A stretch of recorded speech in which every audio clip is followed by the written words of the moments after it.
noite, Senhor, que essa palavra não apenas seja ouvida, mas ela penetre nos corações de todos os irmãos que estão aqui nesta noite, Senhor. Que todos possam ser abençoados e que Tu possa também me usar neste momento da pregação, para que a palavra seja ensinada, pregada e proclamada com fidelidade, e o nome de Jesus Cristo, Teu Filho, seja glorificado. Assim nós oramos em nome de Teu Filho Jesus. Amém. Eu convido os irmãos então a abrirem as suas Bíblias em 2 Coríntios, capítulo 8. Vamos ler diversos versículos do capítulo 8 e do capítulo 9 da carta que Paulo escreveu aos Coríntios. 2 Coríntios, capítulo 8. Diz assim a palavra do Senhor: Irmãos, quero que saibais como a graça de Deus foi concedida às igrejas da Macedônia, pois a intensidade da alegria e a extrema pobreza deles transbordaram em riqueza de generosidade, e isso em dura prova de tribulação. Porque eu posso dar testemunho de que deram de livre vontade na medida dos seus bens, e até mesmo acima disso, pedindo-nos com muita insistência o privilégio de participar da assistência em favor dos santos. E não somente fizeram o que esperávamos, mas primeiramente deram a si mesmos ao Senhor e a nós pela vontade de Deus. De modo que pedimos a Tito que, assim como já havia começado, também completasse entre vós essa expressão de bondade. Portanto, assim como tendes transbordado em tudo, em fé, em palavra, em conhecimento, em toda preocupação e no amor que temos despertado em vós, vede que também transbordeis nessa expressão de bondade. Não digo isso como quem dá ordens, mas para provar a sinceridade do vosso amor, mediante a comparação com a dedicação de outros. Pois conheceis a graça de nosso Senhor Jesus Cristo, que sendo rico, tornou-se pobre por vossa causa, para que fosseis enriquecidos por sua pobreza. E quanto a isso dou o meu parecer para o vosso proveito, visto que no ano passado fostes os primeiros a começar não só a participar, mas também a desejar fazê-lo. Agora, pois, completai a obra, para que assim como houve disposição no desejar, haja também o cumprir conforme o que possuís. Porque se há disposição, isso é aceitável de acordo com o que alguém possui, e não de acordo com o que não tem. E digo isso não para que haja alívio para os outros e sofrimento para vós, mas para que haja igualdade. No tempo presente, a necessidade de outros está sendo suprida pelo que excedeu de vós, para que também aquilo que deles exceder venha a suprir a vossa necessidade, e assim haja igualdade. Como está escrito: ao que muito colheu, nada sobrou, e ao que pouco colheu, nada faltou. Versículo 24: portanto, mostrai-lhes perante as igrejas a prova do vosso amor e o motivo do orgulho que temos de vós. Capítulo 9. Agora, quanto à assistência em favor dos santos, não há necessidade de que vos escreva, pois estou certo da vossa disposição, da qual me orgulho de vós diante dos macedônios, dizendo que Acaia está pronta para contribuir desde o ano passado. E o vosso empenho tem motivado muitos outros. Mas estou enviando esses irmãos a fim de que o nosso orgulho por vós nesse assunto não se torne vão, para que estejais preparados, como eu dizia. E assim, se alguns macedônios forem comigo e vos acharem despreparados, não sejamos envergonhados em nossa confiança, isso sem falar de vós. Portanto, considerei necessário pedir a estes irmãos que vos visitassem e preparassem de antemão a vossa contribuição, que já havia sido prometida, para que esteja pronta como contribuição e não como extorsão. Mas digo isso: quem pouco semeia, pouco também colherá. Quem semeia com generosidade, também colherá generosamente. Cada um contribua de acordo com o que decidiu no coração, não com tristeza nem por constrangimento, pois Deus ama a quem contribui com alegria. e Deus é poderoso para fazer toda a graça transbordar em vós, a fim de que, tendo sempre o suficiente em tudo, transbordeis em toda boa obra. Como está escrito, distribuiu, deu aos pobres, a sua justiça permanece para sempre. Aquele que dá semente ao que semeia e pão para comer, também suprirá e multiplicará a vossa semeadura e aumentará os frutos da vossa justiça.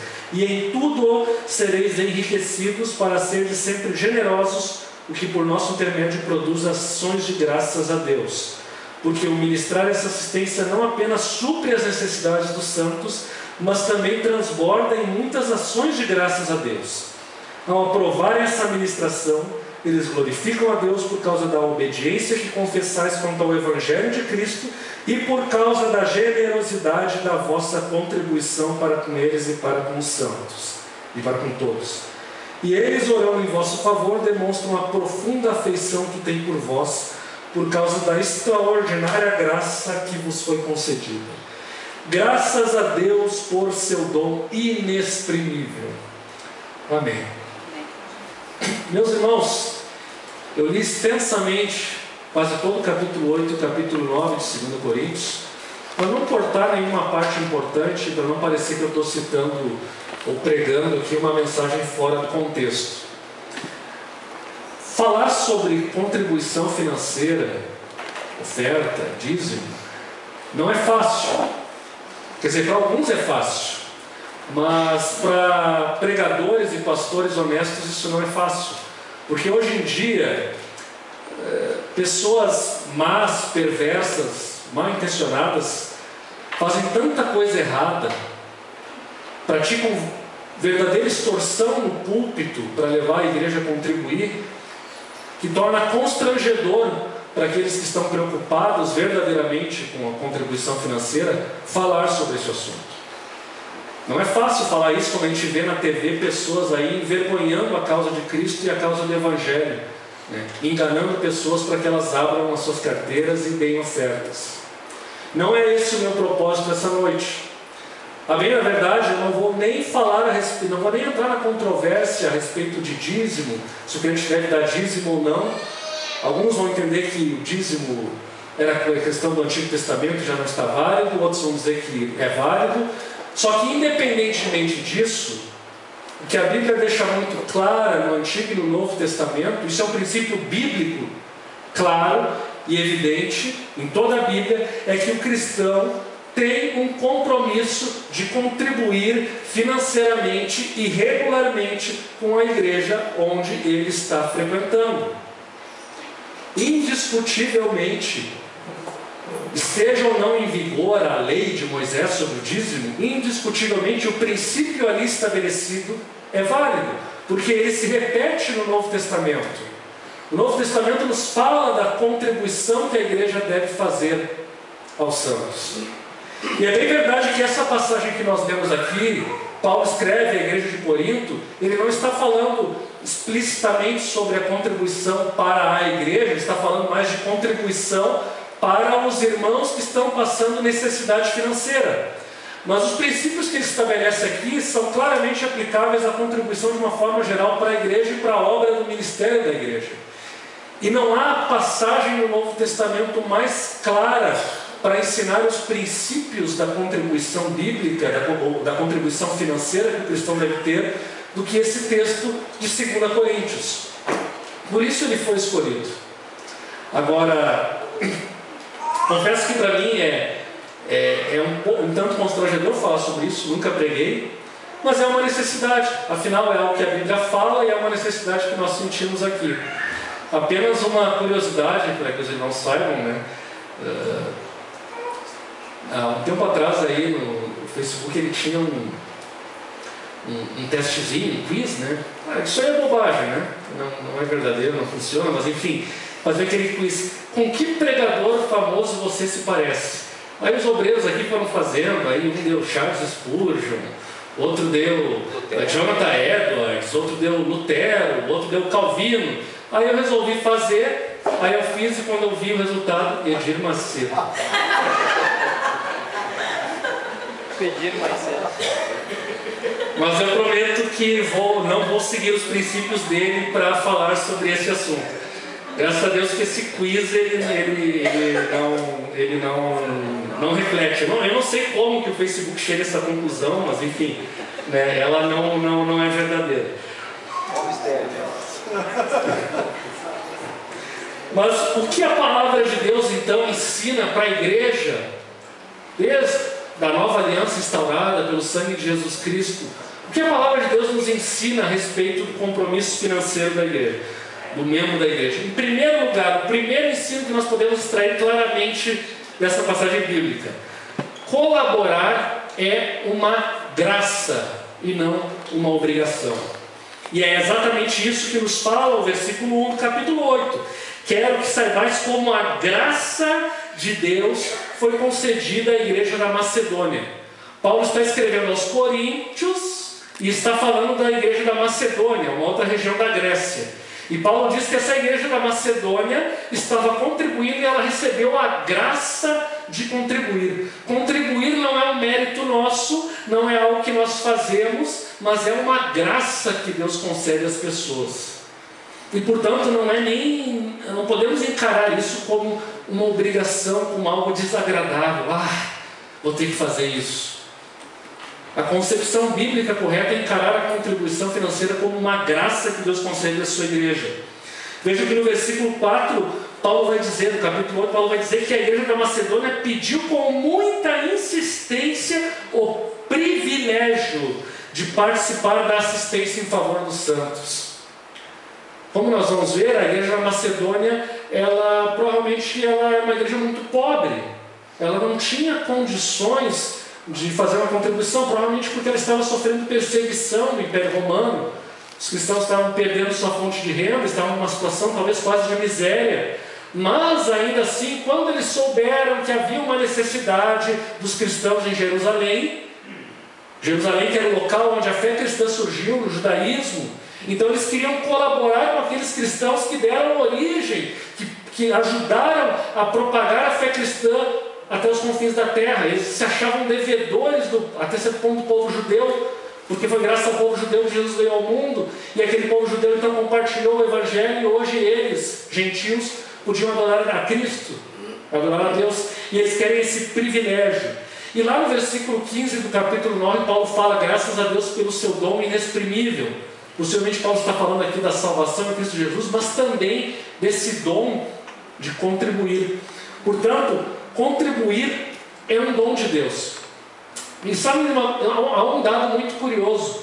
Os sociólogos da religião, quando eles analisam o movimento pentecostal e neopentecostal, eles analisam o crescimento dessas igrejas, e eles tentam explicar como que isso pode acontecer e tal, e eles concluem que o fato de muitas vezes os pregadores, às vezes para tentar arrecadar mais, manipulem as pessoas ou façam promessas inadequadas, não é esse o principal motivo pelo qual as pessoas contribuem. O principal motivo pelo qual as pessoas contribuem é porque elas se sentem parte de algo importante, elas se sentem importantes ao contribuir. E por isso que em igrejas pobres as pessoas contribuem com alegria, porque eles se sentem parte de alguma coisa. O dinheiro deles, por menor que seja, aquele valor que eles estão dando, é um valor que é importante para a igreja e para Deus. Ele faz parte de um projeto de Deus que é a igreja, e tudo aquilo que ele faz em prol da igreja é importante, e ele, portanto, que é muitas vezes desprezado pela sociedade ao seu redor, na igreja aquilo que ele faz tem valor. Ele percebe, portanto, esses irmãos humildes, simples e muitas vezes sem instrução alguma, percebem que o que eles estão fazendo é importante, percebem que o que eles estão fazendo é uma graça e não uma luta, não é uma obrigação, não é uma lei, e por isso eles contribuem com alegria. E como é bom então perceber que esses irmãos simples perceberam o que Paulo está falando aqui. Contribuir é uma graça, é um privilégio. Deus constituiu a sua igreja e Ele dá o privilégio àqueles que fazem parte dessa igreja de contribuir para o crescimento dessa igreja. Deus é o dono do ouro e da prata. Ele poderia fazer chover dinheiro? Poderia. Mas Ele escolheu, na sua soberania, fazer com que a igreja se constituísse, se organizasse, crescesse e se expandisse a partir da contribuição dos seus membros. É assim que sempre foi e é assim que será até a volta de Jesus Cristo. Portanto, todos aqueles que contribuem, estão contribuindo, devem contribuir voluntariamente, porque isso é uma obra da graça. E é nesse sentido que nós temos que entender o versículo 7 do capítulo 9. Um versículo muito famoso, todos conhecem, muitos até sabem de cor. Cada um contribua de acordo com o que decidiu no coração, não com tristeza nem por constrangimento, pois Deus ama quem dá com alegria. Algumas pessoas, isso é triste, mas algumas pessoas vêm com um subterfúgio assim: ai, Deus ama quem dá com alegria. Então, como eu não estou sentindo de contribuir, eu não vou contribuir. Como eu não me sinto alegre em contribuir, então eu não vou contribuir, porque a ira de Deus vai vir sobre mim. Mentira. Pelo amor de Deus. Se vocês usarem esse argumento, por favor, nunca mais o usem. Isso é uma racionalização para não querer contribuir. Isso é uma justificativa do nosso coração enganoso para não contribuir. Sim, Deus ama quem dá com alegria. E sim, a graça de Deus que faz com que nós tenhamos o desejo de contribuir. Não é algo natural nosso. É a graça de Deus que faz isso. E é por isso que as pessoas contribuem com alegria. Elas contribuem com alegria por quê? Porque é um sinal de que o Espírito Santo está fazendo uma obra e uma transformação na vida daquela pessoa.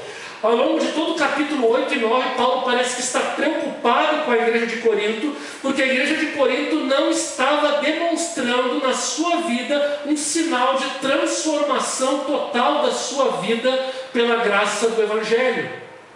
Aparentemente, eles se animaram a contribuir. Paulo fala aqui alguns versículos, nós vamos ler depois. Ele fala que a igreja se dispôs a contribuir no ano anterior, mas parece que o tempo passou e aí eles foram meio que perdendo a vontade de colaborar. E Paulo vai dizer: olha, vocês começaram a obra, completem. E Paulo escreve que é uma graça. Ele fala de contribuir com alegria voluntariamente. Ele fala da igreja da Macedônia, inclusive para comparar com a igreja de Corinto, porque ele está preocupado, no fundo, com o fato de que talvez essa indisposição da igreja de Corinto em contribuir refletisse uma falta de transformação do coração daquela igreja. Não é fácil. Como eu falei, contribuir não é um desejo natural nosso. Alguns até podem ter mais facilidade, outros não, isso é uma coisa natural, mas o desejo de contribuir com a obra de Deus, mesmo em circunstâncias difíceis, é uma graça que Deus nos dá. E ela é uma consequência do Evangelho. Aquele que creu em Cristo foi transformado, e essa transformação influenciou até mesmo o bolso e as finanças da pessoa, e a pessoa tem desejo de contribuir. Então a preocupação de Paulo é que as pessoas não tenham mais esse desejo de contribuir voluntariamente, segundo o seu coração. O coração delas não está mais disposta, e isso preocupa profundamente Paulo, porque se o coração não está disposto, então ele precisa lembrar a igreja e precisa talvez orar e pregar mais para que a graça de Deus trabalhe no coração dessa igreja e dê mais maturidade para essa igreja. E nesse sentido, meu irmão, não é eu me sentir bem que deve determinar se eu vou contribuir ou não. Não é o nosso ego o padrão para dizer devo ou não dar. É o que a palavra de Deus diz, é o que Deus fez e ordenou objetivamente por meio da sua palavra. Contribuir voluntariamente segundo o coração é contribuir com alegria, é se conscientizar que contribuir é uma graça e não uma obrigação, e que essa contribuição glorifica o nome de Deus e abençoa a igreja e abençoa aqueles que necessitam. Isso é o que Paulo fala ao longo do capítulo, e nós vamos falar sobre isso com mais detalhes mais adiante, se o tempo nos permitir. Mas o fato é que todos nós, em alguns momentos, temos as nossas tentações pensando assim: puxa, se eu contribuir até me dá vontade, mas vai me doer, vai me fazer falta. Talvez falte para minha esposa, para meus filhos, talvez falte para me pagar aquela conta, eu já estou endividado. Hoje em dia quase todo mundo anda endividado, né? Todo mundo tem contas a pagar aí pendentes. É uma característica do povo brasileiro. Então a gente pensa e dói no nosso coração, às vezes quando pensa, às vezes isso pode acontecer, e aí a pessoa pensa assim: mas me doeu, então eu já não vou dar porque eu não estou sentindo. Não, irmão, não é isso que o versículo está dizendo. Assumimos um compromisso com alegria. Então, mesmo que num determinado momento subjetivamente eu não sinta essa alegria, eu não devo deixar que essa subjetividade determine o que eu vou fazer ou não. É o que Cristo fez por nós que nos salva e não o que eu estou sentindo no momento. E assim isso vale também em relação à nossa disposição para a contribuição. Mas vamos adiante. Paulo vai dizer que ele vai comparar a igreja de Corinto, é um recurso que ele usa aqui para convencer a igreja de Corinto a contribuir com aquilo que ela havia se comprometido. Ele compara a igreja de Corinto com a igreja da Macedônia. E ele vai dizer o seguinte: olha, a igreja da Macedônia é pobre, os caras estão numa situação extrema. E eles não só contribuíram com o que podiam, mas eles contribuíram também com o que não podiam. Possivelmente você até pega um empréstimo para contribuir. Era uma coisa que ia além da capacidade. E Paulo está dizendo para os coríntios talvez fossem mais orgulhosos, era uma igreja rica, né? Então eles, pois é, não sei o quê. Aí Paulo vai dizer, olha, a igreja da Macedônia, sabe aquele pessoal pobre lá?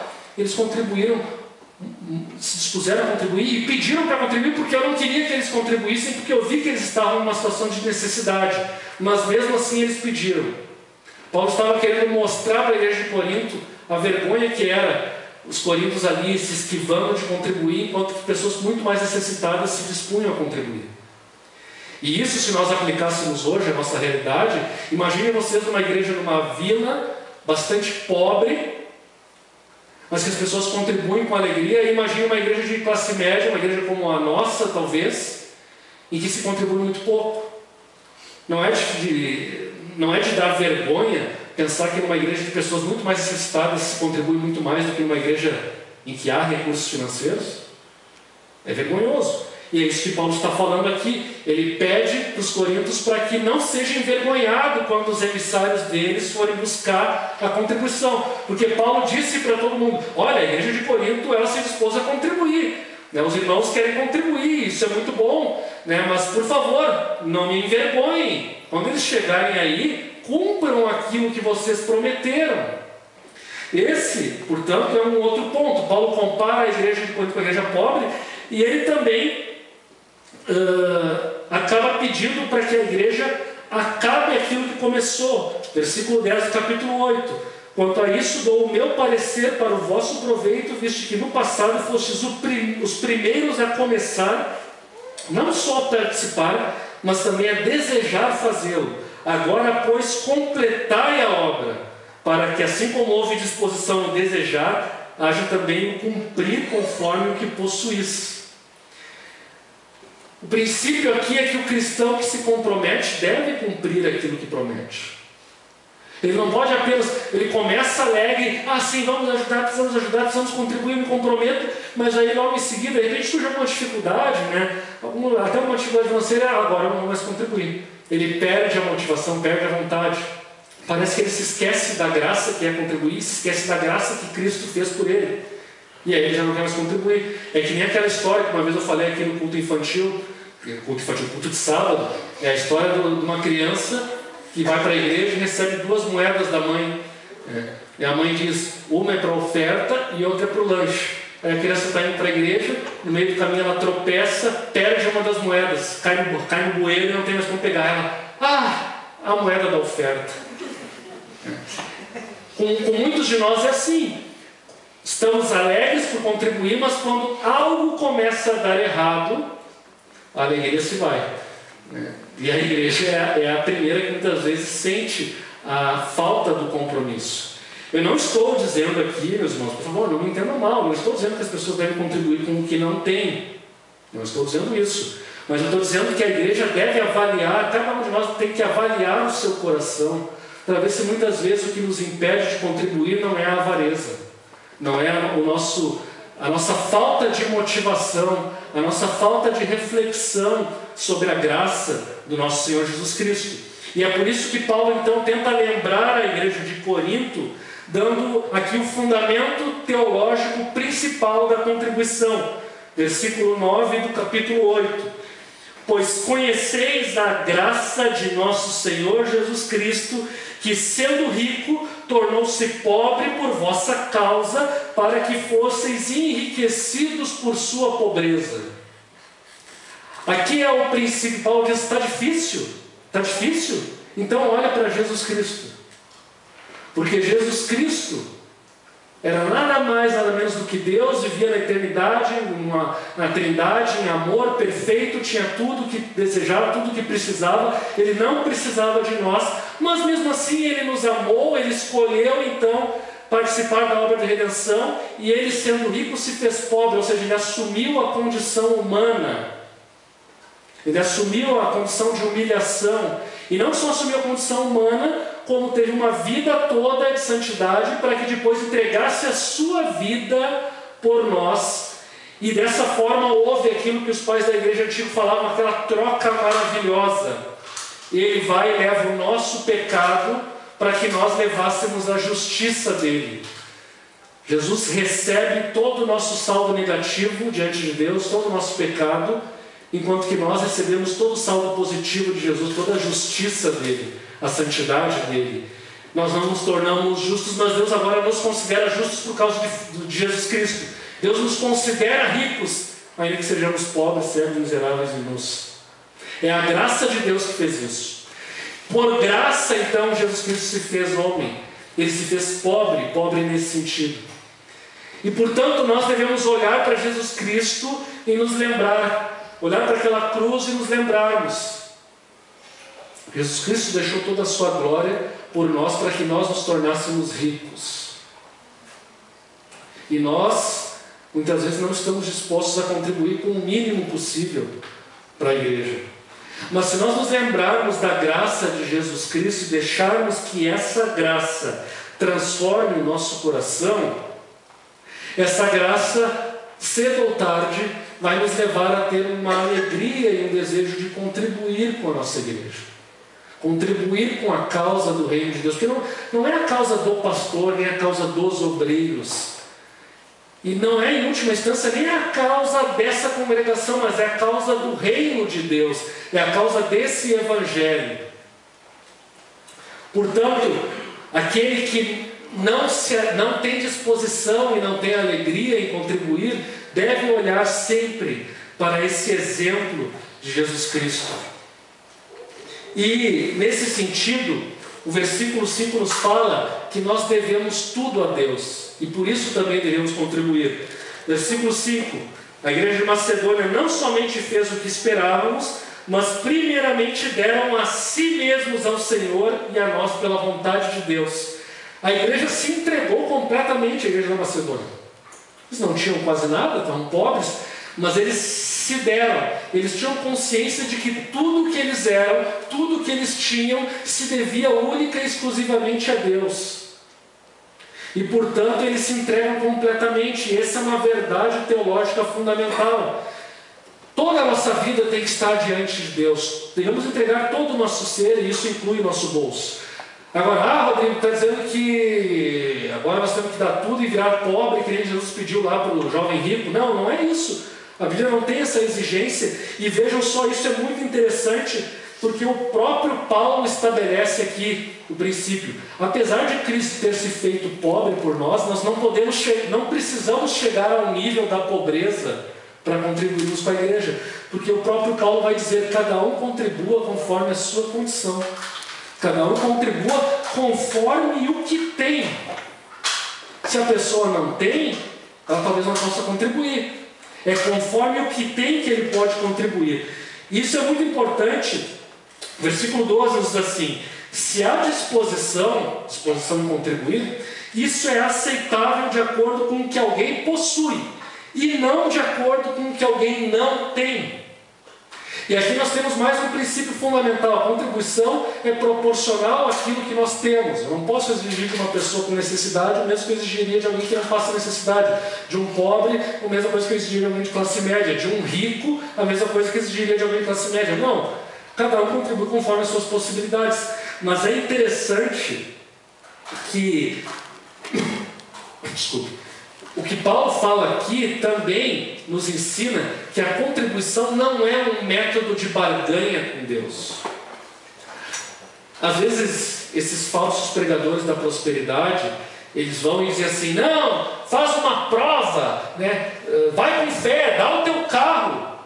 Está difícil a tua situação, dá o teu carro. Vem aqui, transfere para o meu nome, que Deus vai te abençoar, vai te dar um triplo, um dobro, ou vai te dar um carro zero se tu fizer isso. Dá o que tu tem na tua casa, dá o teu relógio. E a pessoa vai lá. Isso é provar a Deus. Isso é estelionato. O que essas pessoas fazem é estelionato, é uma fraude. E sabe por que isso é uma fraude? Porque vejam só, eles se aproveitam até da própria ganância da pessoa. O estelionato ele tem essa característica. Vai uma pessoa aplicar o golpe e ela pega alguém inocente, só que ele aproveita algum sentimento que a pessoa tem que ela meio que se envergonha. Então a pessoa quer enriquecer facilmente, então ele vem cá que eu tenho uma proposta para ti, uma proposta facilzinha, tu vem me dar. É exatamente isso. Pregadores que agem como filhos do diabo fazem isso, enganam as pessoas são enganadas, elas não são totalmente vítimas, mas são mais vítimas do que o pregador, e o pregador ele é culpado por isso. Mas vejam, Paulo está estabelecendo aqui, as pessoas contribuem com o que tem e não com o que não tem. Se ela não tem, ela não é obrigada a fazer teste de fé, ela não é obrigada a provar o Senhor. Na verdade, Deus não deve ser tentado, não provará o Senhor que é o Deus. As pessoas não devem fazer isso, não devem fazer provas diante de Deus. Elas contribuem conforme Deus colocou no seu coração e elas esperam que Deus possa abençoar elas. Sim, de fato, isso nós vamos ver que o texto também nos fala disso. Mas o fato é que contribuição não é investimento. Contribuição não é uma aposta com Deus e não é investimento. Vocês não estão aqui contribuindo para a igreja, vou contribuir para que Deus me dê 4, 5, 6 vezes mais. Não é isso. Na verdade, vocês devem contribuir porque vocês têm consciência de que isso é uma demonstração da graça e do amor de Deus, graça e amor de Deus que impactou a vida de vocês, e essa contribuição vai ajudar a igreja e ajudar aqueles que têm necessidade. Esse é o fundamento da nossa contribuição. E por fim, o último princípio que nós poderíamos dizer que essa passagem ensina claramente é que a contribuição ela é uma graça, ela é um dom. Paulo procura estimular a igreja a contribuir, mas há promessas também. Se por um lado, como eu falei aqui, nós não devemos barganhar com Deus, por outro lado, a Bíblia tem promessas sim para quem contribui. Essas promessas existem, elas estão aí. Vejam aqui, o capítulo 9, versículo 6. Digo isso, quem pouco semeia, pouco também colherá. Quem semeia com generosidade, também colherá com generosidade. Vejam, ele está estabelecendo aqui um provérbio que ele está citando aqui. Não só isso, versículo 8. Deus é poderoso para fazer toda a graça transbordar em vós, a fim de que, tendo sempre o suficiente em tudo, transbordeis em toda boa obra. Conforme está escrito, distribui aos pobres, a sua justiça permanece para sempre. Aquele que dá semente ao que semeia e pão para comer, também suprirá e multiplicará a vossa semeadura e aumentará os frutos da vossa justiça, e em tudo sereis enriquecidos para serdes sempre generosos, o que por nosso intermédio produz ações de graças a Deus. Então vejam que há sim de fato uma promessa para aqueles que contribuem. Agora, não é isso que a gente vê aí na televisão, que igrejas fazem aí, pregadores que exploram a fé das pessoas fazem. Não é isso. Não é barganha, não é investimento, não é aposta em Deus. Não é compra de pedaço no céu, não é pagamento de pecados, não é compra de salvação, não é nada disso a contribuição. Não é nada disso, nenhuma dessas coisas é a bênção que a contribuição promete. A Bíblia não promete que eu vou virar rico se eu contribuir. Mas a Bíblia claramente nos promete que Deus nos dará tudo o que for necessário. Deus não promete que nós vamos ser ricos. Deus não promete que nós vamos ser cabeça, os outros vão ser cauda. Não, Deus não está prometendo isso. Mas Deus promete que nunca vai faltar nada para você que contribui, você que está em Jesus Cristo, nunca vai lhe faltar nada que o próprio Deus saiba que é necessário para você, para a sua família e para que você se torne cada vez mais semelhante a Jesus Cristo. É isso que nunca vai faltar. Deus sabe aquilo que nós necessitamos. Deus sabe. E Ele prometeu que vai prover e Ele vai prover. E muitas vezes nós vamos sofrer, nós vamos querer mais, nós queremos mais do que Deus está dando naquele momento. Mas apesar de nós querermos mais daquilo que Deus está dando no nosso momento, Deus ainda assim continua sendo bom, e Deus ainda assim promete que não vai faltar aquilo que é necessário para você, e você não vai deixar de crescer a imagem do seu filho só porque você não tem tudo aquilo que você gostaria de ter. É assim que nós entendemos essa passagem de Paulo. Paulo nos está ensinando que a igreja, o crente que contribui, vai ter necessário. É difícil muitas vezes para o cristão acreditar nisso, e muitas vezes quando nós deixamos de lado os falsos ensinos da teologia da prosperidade, nós ficamos até um pouco céticos a respeito disso. Nós não podemos esquecer que a Bíblia de fato promete sim, Deus está abençoando aqueles que contribuem, Ele vai abençoar. De alguma maneira ou de outra, Ele vai abençoar. No tempo dele, na maneira dele e conforme os propósitos da vontade dele. E é por isso então que a contribuição ela tem um resultado, em última instância, que fundamenta essa contribuição também. E esse resultado é: o nome de Deus é glorificado quando o crente contribui e o corpo de Cristo é edificado. E é isso que nos falam os versículos 11 a 14 do capítulo 9, que nós lemos aqui, alguns deles. Vejam que o 13 nos diz assim: ao aprovarem essa ministração, os que recebem a oferta, eles glorificam a Deus por causa da obediência que confessais quanto ao Evangelho de Cristo. O fato de nós contribuirmos, vejam que fala em obediência ao Evangelho. Contribuir é uma graça, mas não deixa de ser uma obediência ao Evangelho. A graça faz com que isso se torne algo voluntário, mas é a obediência ao Evangelho. E as pessoas que são beneficiadas por essa contribuição dão glórias a Deus pela nossa vida de nós e agradecem a Deus por causa de algo que nós estamos fazendo. Então a nossa contribuição glorifica o nome de Deus. E não só glorifica o nome de Deus por causa da generosidade da vossa contribuição para com eles e para com todos. E eles, orando em vosso favor, demonstram profunda afeição que tem por vós por causa da extraordinária graça de Deus que nos foi concedida. Aqueles que recebem oram por aqueles que dão. A igreja, quando é abençoada, ela abençoa aqueles que contribuem. Ela ora por aqueles que contribuem. Os vínculos entre a igreja, quando nós nos ajudamos e quando nós construímos algo junto, os vínculos entre os membros se aprofundam. É por isso que Deus escolheu essa forma para sustentar e manter a sua igreja neste mundo. As contribuições, portanto, glorificam a Deus na medida em que ajudam quem necessita e ajudam a igreja a continuar o seu ministério. E não apenas isso, elas glorificam a Deus porque elas mostram ao cristão que o Deus deles não é o seu bolso, não é Mamon.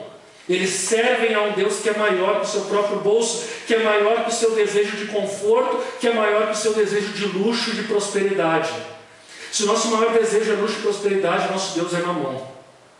Mas o crente que contribui, ele está mostrando que Mamon não é o seu Deus. E é nesse sentido então que eu faço rapidamente aqui as aplicações dessa nossa mensagem, para nós concluirmos. Em primeiro lugar, avalie o seu coração e veja a quem você serve, Mamon ou Deus. É importante que na hora...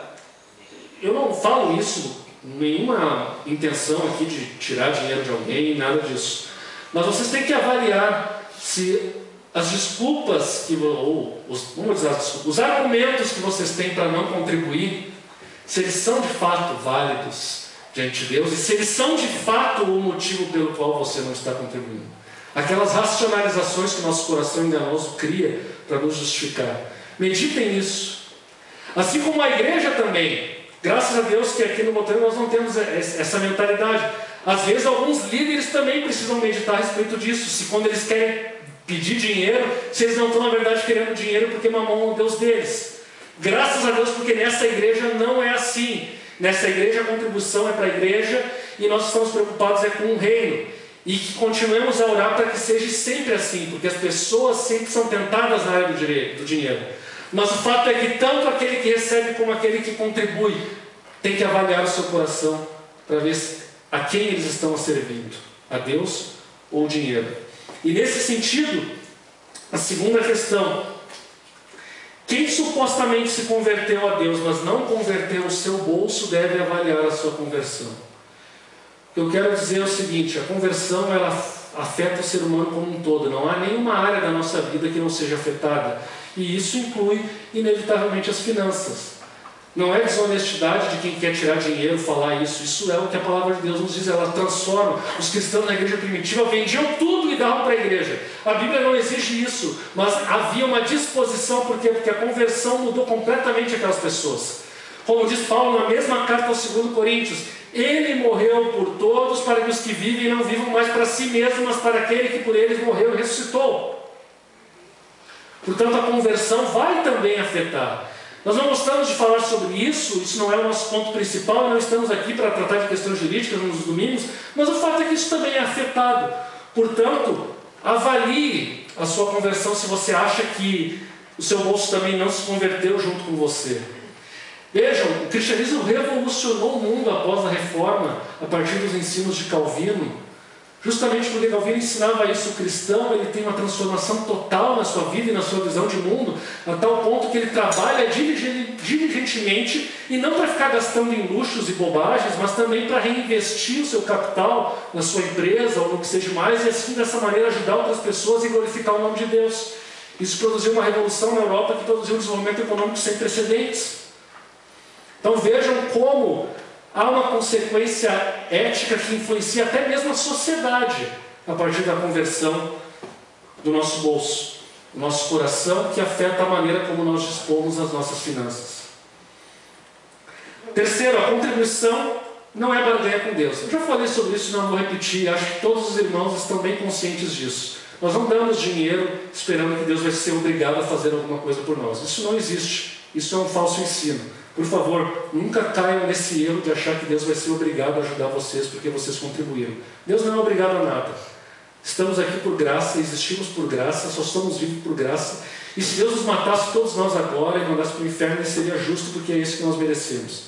Então não temos nada a exigir de Deus e nada a cobrar de Deus. Quarto,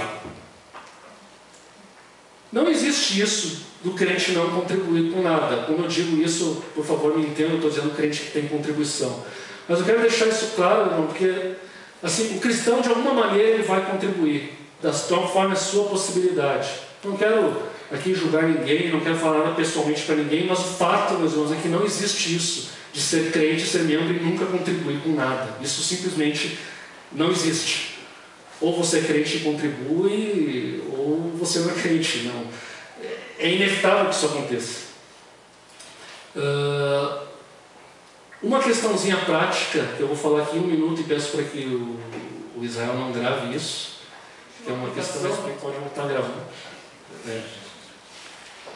Lembre-se das verdadeiras promessas de Deus para aquele que contribui. Deus nunca vai deixar faltar nada que nós necessitamos se nós contribuirmos. Ele nos prometeu, está na sua palavra, a nossa generosidade redundará em frutos, nem que esses frutos sejam por parte da igreja que foi abençoada pelas nossas contribuições. Quando nós contribuirmos, o nome de Deus será glorificado. Por isso, quando você for contribuir, talvez você pense, eu tenho que pagar minha conta, eu tenho a minha despesa, talvez faça falta lá adiante, eu não sei o amanhã. Meus irmãos, e eu falo isso porque eu também já passei por esses pensamentos, mas isso muitas vezes reflete apenas a nossa falta de fé na provisão e na providência divina. Falta de fé. A palavra de Deus nos diz, Deus nos dará abundantemente aquilo que nós necessitamos para que nós possamos continuar a contribuir. E se nós nos recusamos a contribuir por achar que vai nos faltar o que nós precisamos, nós estamos demonstrando falta de fé. Mas pensem nisso, procurem sempre demonstrar a sua fé na hora de contribuir e lembrem-se com alegria da graça do nosso Senhor Jesus Cristo, que se fez pobre para que nós fôssemos ricos e pudéssemos estar aqui nessa noite e termos um relacionamento com Deus. Amém? Peço perdão por ter passado do horário. Vamos nos colocar em pé e orarmos para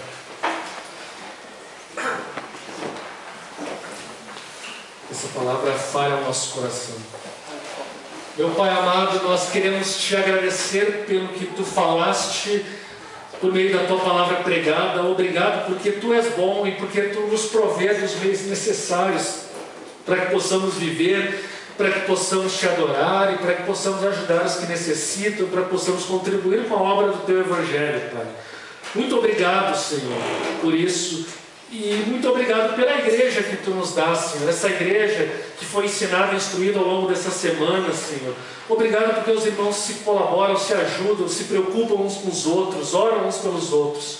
Continue a abençoar a Tua igreja, continue a dar, Senhor, esses vínculos de amor entre nós, produzidos pelo Teu Espírito Santo, Senhor.